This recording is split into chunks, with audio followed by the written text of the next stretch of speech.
पावन वृंदावन धाम, जहां की वायु में भी राधा कृष्ण के नाम की मधुर गूंज बसती है। इसी वृंदावन के हृदय में स्थित है निधिवन, रहस्यों, प्रेम और दिव्य लीलाओं से भरा वनराज। ये साधारण वन नहीं है। यहाँ की लताएं, वृक्ष और भूमि भी साक्षात चेतन माने जाते हैं। कहा जाता है कि आज भी रात्रि में यहाँ किसी मानव का प्रवेश स्वीकार्य नहीं है, क्योंकि हर रात यहाँ स्वयं श्री राधा कृष्ण का नित्य रास विहार होता है। ये केवल कोई कथा नहीं, बल्कि पीढ़ियों से चली आ रही एक जीवित अनुभूति है। और इसी निधिवन में प्रकट हुए विश्व के सबसे लाडले ठाकुर श्री बांके बिहारी लाल। जिसने वृंदावन के बांके बिहारी को न जाना, उसका जीवन सच में अधूरा रह गया। पर क्या आपने कभी सोचा है, ये दिव्य स्वरूप इस धरा पर प्रकट कैसे हुआ? आज की ये कथा उसी दिव्य प्राकट्य के सबसे गूढ़ और पावन रहस्य को प्रकट करती है।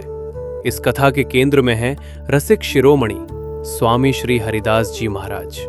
स्वामी जी केवल एक संत नहीं थे, वे स्वयं राधा कृष्ण रस के साकार स्वरूप थे। उनकी साधना कोई कठोर मंत्र या तप नहीं, बल्कि केवल प्रेम, भाव और नित्य रस थी। वे स्वयं को सखी भाव में मानकर निकुंज में प्रिया प्रीतम की निरंतर सेवा करते थे। उनका गान इतना दिव्य था कि वन, लता और पक्षी तक प्रेम रस में डूब जाते थे। उनके शिष्य देखते थे, सुनते थे, पर उस गूढ़ भाव को कभी पूरी तरह समझ नहीं पाते थे। स्वामी जी प्रतिदिन एक ही दिशा में स्थिर नेत्रों से दर्शन किया करते थे। वे घंटों अपलक निहारते रहते, जैसे किसी सजीव सौंदर्य को अपनी आंखों से पी रहे हों। उनकी आंखों से निरंतर प्रेमाश्रु बहते और मुख पर एक अलौकिक मुस्कान खिल उठती। फिर उसी भाव में डूबकर वे दिव्य पदों का गान करने लगते, जो केवल उन्हें ही सुनाई देते। और अंत में वे उसी दिशा में साष्टांग दंडवत प्रणाम करते थे, जहां केवल घास और लताएं थी। शिष्य हैरान थे, क्योंकि उन्हें वहां केवल साधारण लताएं और सघन झाड़ियां दिखाई देती थी। अंततः मुख्य शिष्य विट्ठल विपुल देव जी ने अत्यंत विनम्रता पूर्वक ये प्रश्न पूछ ही लिया।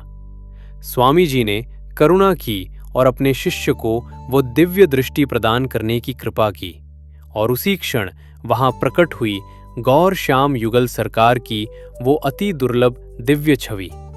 एक प्राण, एक मन, एक रस, जो केवल दो देहों में समाया हुआ साक्षात दिव्य प्रेम था।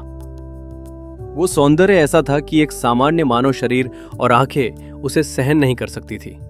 दर्शन करते ही शिष्य के प्राण जैसे थम से गए, हृदय की धड़कनें रुकने को हुई।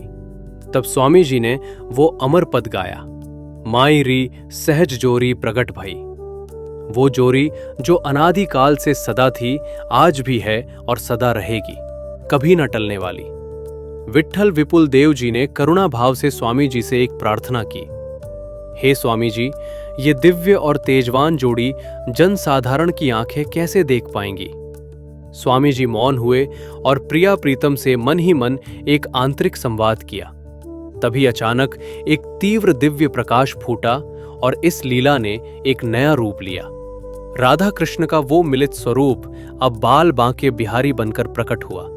वो स्वरूप जिसमें बांकापन था, जो प्रेम से झुका हुआ था, साक्षात सजीव करुणा का पुंज था। स्वामी जी ने कहा, इन्हें अपनी गोद में उठा लो, यही अब जगत का मंगल करेंगे। क्षण भर में वो दिव्य निकुंज लीला अंतर्धान हो गई और भौतिक रूप शेष रहा। पर जहां ये प्राकट्य हुआ, वही स्थान आज पूरे विश्व का परम पावन धाम बन गया। आज भी वही पावन स्थान निधिवन में बांके बिहारी जी का मुख्य प्राकट्य स्थल है। स्वामी जी ने बड़े लाड और प्रेम से अपने बिहारी जी का प्रथम स्नान और अभिषेक किया। उन्हें उत्तम पीतांबर वस्त्र, स्वर्ण आभूषण और सुगंधित मालाएं अर्पित की गईं। प्रेम के वशीभूत होकर बिहारी जी को 56 भोग और माखन मिश्री अर्पित किए गए। उस दिन ब्रजवासी, पशु पक्षी और स्वयं यमुना मैया तक को प्रसाद का रस मिला। कई राजा महाराजा इस चमत्कार की खबर सुनकर दर्शन को आए और बहुमूल्य भेंटें लाए। परम विरक्त स्वामी जी ने सब कुछ गरीबों में बांट दिया अपने लिए एक तिनका भी ना रखा। इसी बढ़ते यश से जलकर वहां एक सिद्धियों का अहंकारी योगी आया, पर्वतपुरी। उसने अपनी आसुरी शक्ति से एक विशाल सिंह का रूप धरकर स्वामी जी को डराना चाहा। स्वामी जी तनिक भी विचलित नहीं हुए। वे बस शांत स्वर में बोले, कुंज बिहारी, कुंज बिहारी। फिर वो योगी सर्प, व्याघ्र और विशाल अजगर बनकर डराने का असफल प्रयास करता रहा। स्वामी जी ने करुणा से उसकी ओर देखा और कहा, देखो, इस जीव की कितनी दुर्दशा है। सिद्धियों का ऐसा प्रदर्शन भगवत प्राप्ति नहीं बल्कि केवल अहंकार का पतन है। अंत में अपनी सारी शक्ति हारकर वो योगी एक मोर बनकर स्वामी जी के पास आया। स्वामी जी मुस्कुराए और बोले, मोर आ गया, अर्थात अब तू सच में मेरा हो गया। योगी का सारा अहंकार क्षण भर में टूट गया और वो उनके चरणों में धूल बनकर गिर पड़ा। स्वामी जी ने उसे दीक्षा दी। उसे नया नाम मिला, प्रकाश दास, और उसे असली भक्ति मिली। यही है वृंदावन की महान परंपरा, जहां रिद्धि सिद्धि नहीं बल्कि केवल दासत्व ही श्रेष्ठ है। यहां किसी प्रकार का प्रदर्शन नहीं बल्कि केवल पूर्ण समर्पण ही स्वीकार किया जाता है। स्वामी हरिदास जी का संपूर्ण जीवन इसी परम सत्य की सबसे बड़ी और अटूट साक्षी है। आज भी जब रात होती है तो निधिवन का कण कण पूरी तरह मौन हो जाता है, क्योंकि भक्तों का विश्वास है कि वहां आज भी नित्य रास की दिव्य लीला होती है। हम उसे अपनी इन भौतिक आंखों से नहीं देख पाते, क्योंकि हमारी दृष्टि अभी पात्र नहीं है, पर जो हृदय से पात्र है उसके लिए आज भी ये लीला उतनी ही सजीव और सत्य है। बांके बिहारी जी केवल एक पाषाण की मूर्ति नहीं, वे साक्षात प्रेम का अवतार है। वे सबकी सुनते हैं, भावना को समझते हैं और समय आने पर साक्षात उत्तर भी देते हैं। पर बिहारी जी प्रकट केवल उसी के सामने होते हैं जो उन्हें निस्वार्थ भाव से पुकारता है। इसी मंगल भाव के साथ प्रेम से कहिए, श्री बांके बिहारी लाल की जय।